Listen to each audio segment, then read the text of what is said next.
A train groping and a murder seem to occur simultaneously.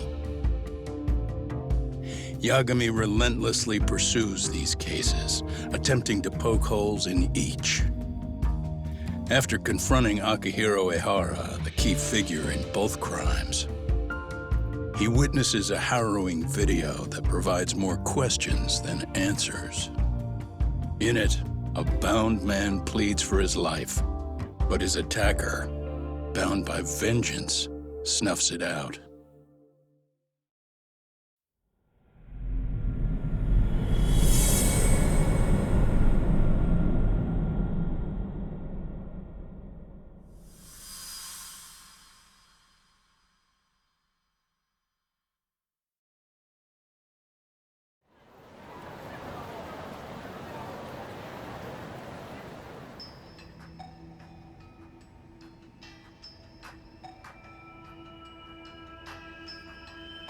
So the murder footage is already making the rounds online. I don't think it's showing up on TV, though. Yeah, the net's a mess right now. It's all unsubstantiated rumors and unverified sources. Typical, really. An ex-cop going from by-the-book sex offender to vigilante avenger overnight is prime forum drama. Sentiment seems to be swinging in favor of Ehara, but there's plenty of folks on the fence about it, too. The reactions have been all over the board. Do we know if that video is authentic? I mean, CG has come a long way, right? Oh, or perhaps a deep fake. That is plausible. AI has reached a point where it can generate pretty convincing facsimiles. Someone even made a video that made it look like the US president was saying a bunch of crazy stuff.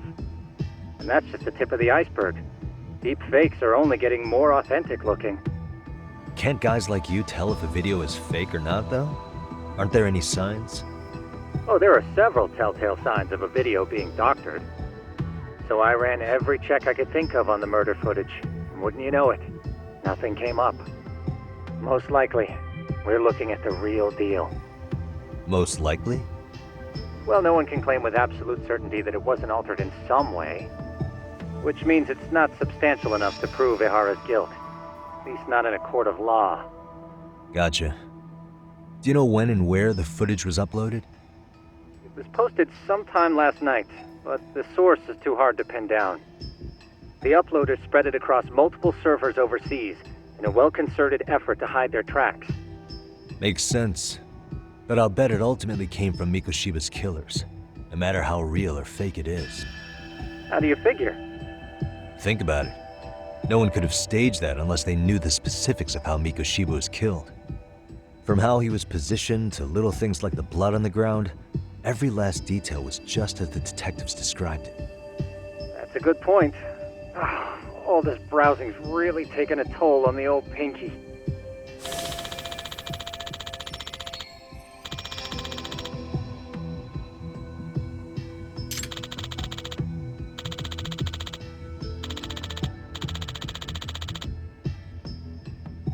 Looks like another visit to Ehara might clear things up. You should ask Shirosaki-sensei about it. Yeah, that was my thought too.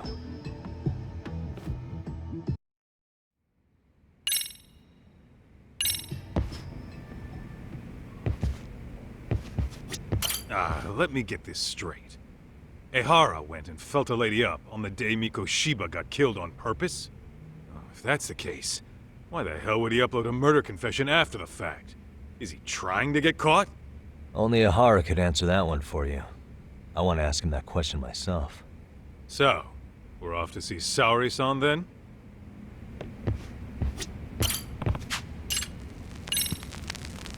Let's hit it.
What a waste. Let's roll, Tom.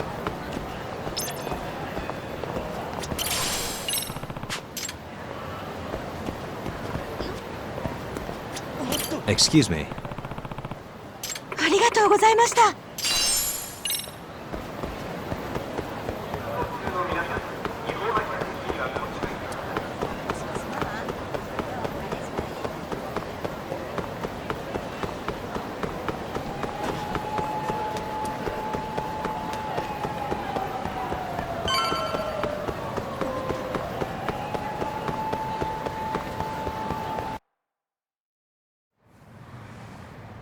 Oh, hold the door, please. Mafia, you're here? It's been too damn long, Mafia-chan. Yeah. By any chance, Yagami-kun, are you working on a case for Saori? A video got leaked. It depicted a man committing a murder.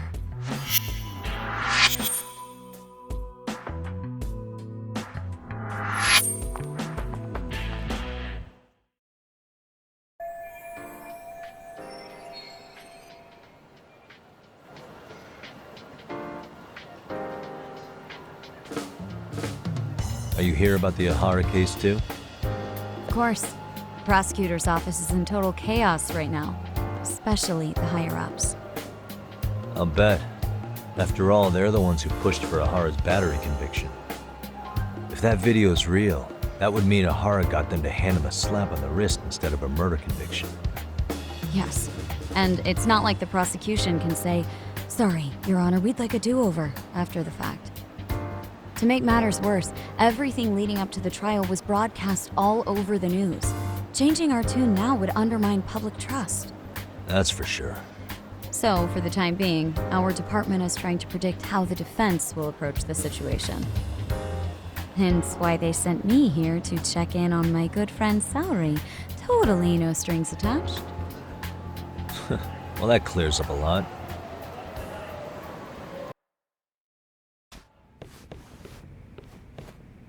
There you kids are. Figured you had to show up sometime. Mafia? You're caught up in this too? Yeah, she ran into us downstairs.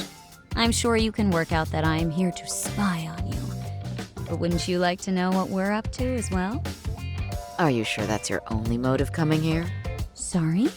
Something like a professional excuse to see Yagami-san? In your dreams? I had no idea Yagami-kun was involved until just now. All right, I'll accept that. For now. Gotta say, I miss this little banter.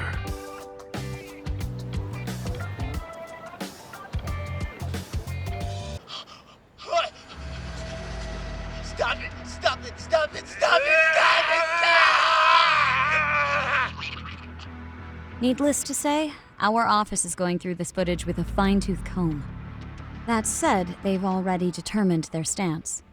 They've deemed it an unreliable source and therefore useless as evidence. Basically, they want it to look like it was considered and already thrown out. Huh? So, they're not gonna verify the video? Not even question Ahara about Mikoshiba? Nothing? Nope. Not after it was proven in court that Ehara committed sexual battery on October 7th. I mean, wouldn't you say a conviction has a certain finality to it? Besides, there's no way Ehara could have murdered Mikoshiba within that limited time span. Right. Which means the murder video doesn't really add up, does it? What are you getting at? I'm saying the prosecution believes the video has been falsified. Special effects, CGI, whatever it is, we're not buying it. Huh. Furthermore, the prosecutor pushing that stance was the one who handled Ehara's trial. And that is... His name is Sadao Takano. He was the one gunning the hardest for Ahara the first time around, especially considering his officer status. He kept insisting justice be served, which got the public behind him rather quickly. He certainly looked the part of the people's prosecutor, grilling Ihara in court. So what you're saying is, Takano could never accept anything but Ihara's original sentence. Since this footage of the murder contradicts that finding, he just thinks it's a sham. Yes, and he'd add that a fair trial's result can't be challenged by some video on the internet. Well, who could honestly trust a system that changes its mind so easily? Both the prosecutor's office and the court are beholden to the case as Takano-kun presented it. But that's just sweeping the issue under the rug. It has a domino effect, too. The police are beholden to the verdict we got, so their hands are tied. This applies to both Tokyo and Kanagawa. Really? Why's that? Supposedly, they don't want to get involved with Ehara until they're sure the video is real. If they come in with a list of questions about the murder, it'll show that doubt's being cast on the original ruling. Yeah, but no one can prove that the video's real. Right. There's no way to verify the legitimacy of an untraceable video. But if the police aren't allowed to see Ihara, he'll never even become a suspect in the murder. That means he's untouchable. Exactly. None of the detectives are happy about that. Especially down in Kanagawa. Their job is to bring in a suspect, but their leads are all ending up at the same dead end.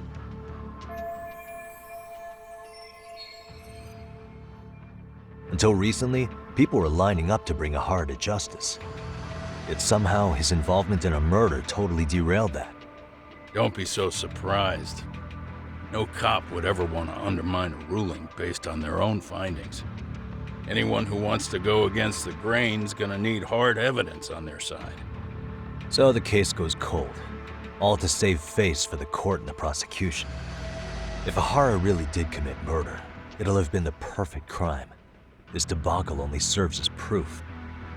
True, it would turn the trial into a farce. There's no way we're letting this go. But wouldn't challenging this mean going up against the entire system?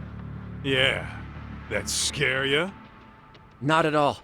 In fact, I was just thinking, we're the only ones who could take a case like this. Ha!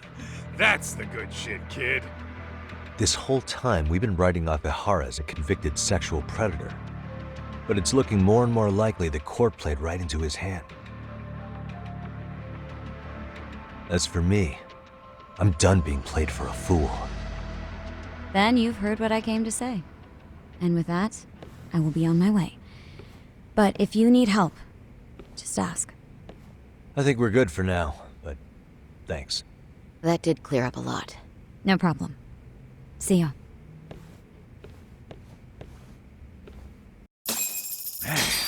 Was Mafuyu-chan cuter than ever, or what?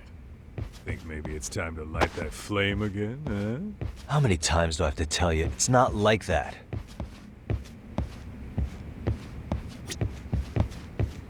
Oh.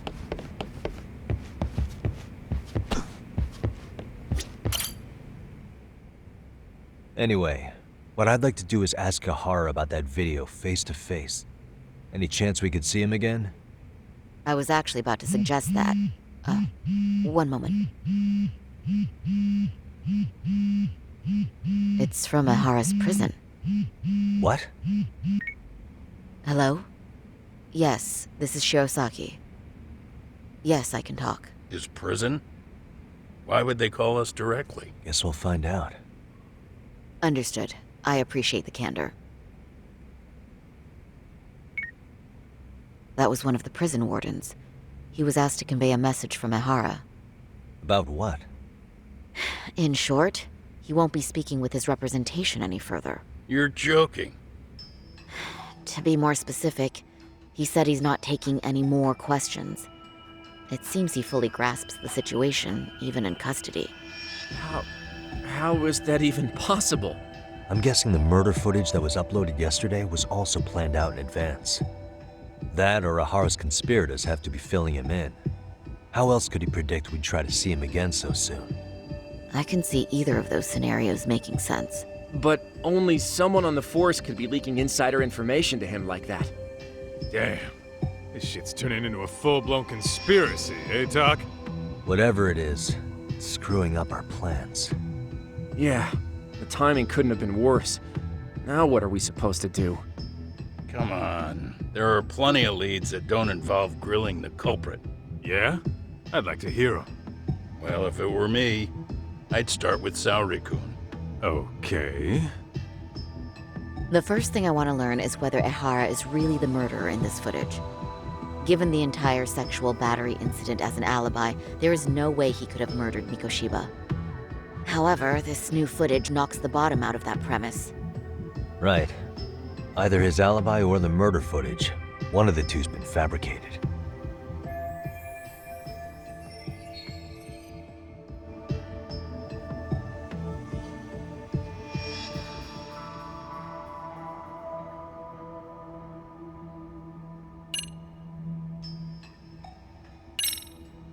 Well, hold on. What if they're both real? Both his alibi and the video? In that case, let's start with the murder. After committing the murder in Ijincho, Ehara would have had 13 minutes to make it to Ikebukuro Station. Ijincho and Ikebukuro are roughly 30 kilometers apart. It's possible if he traveled 140 kilometers an hour. Is it though? Ehara would have had to change out of his bloody clothes. So he probably ought to shave those 13 minutes down. On top of that, he was traveling during rush hour. It just doesn't seem feasible. Okay, then let's rule that out. I'd say we're making some progress here, guys. Boy, you're really reaching for that silver lining, aren't you?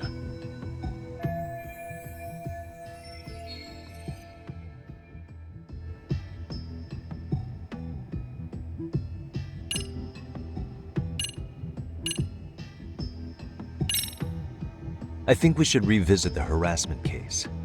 When the sentence came down in court, no one expected it to end up as a murder alibi. Plus, everyone suspected Ehara was working alone. He may have not been. All this makes a huge difference.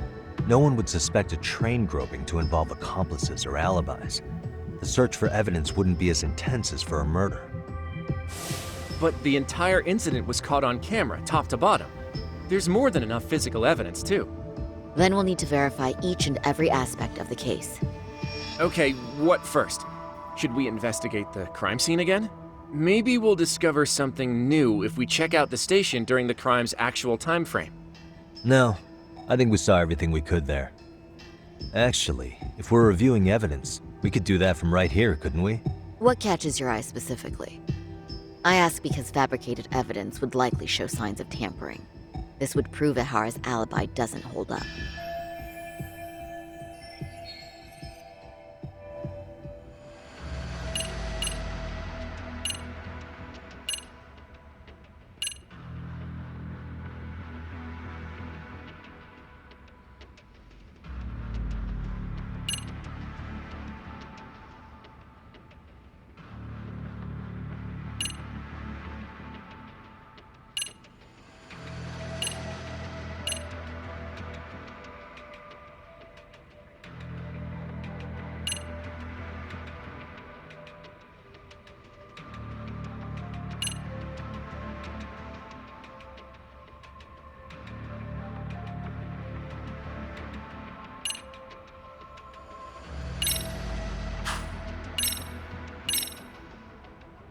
This part's still getting to me.